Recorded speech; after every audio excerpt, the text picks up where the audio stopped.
बिस्मिल्लाहिर्रहमानिर्रहीम। अस्सलाम वालेकुम नाज़रीन, मेरा नाम सैयद इर्तिज़ा अली हमदानी है।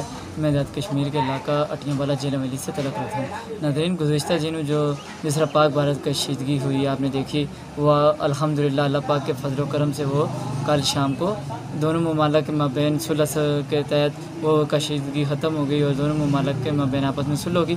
नाज़रीन, मैं अपनी पाक फ़ौज, मुसल्लह फ़ौज पाकिस्तान, पाक फ़ज़ाइया, पाक बहरिया, पाक आर्मी और जितने भी हमारी फोर्सेस हैं उनको मैं रब से यही दुआ करता हूँ उनके लिए कि इनको तक क़यामत सलामत रखना और हमारी मुल्क पाकिस्तान को भी सलामत रखना।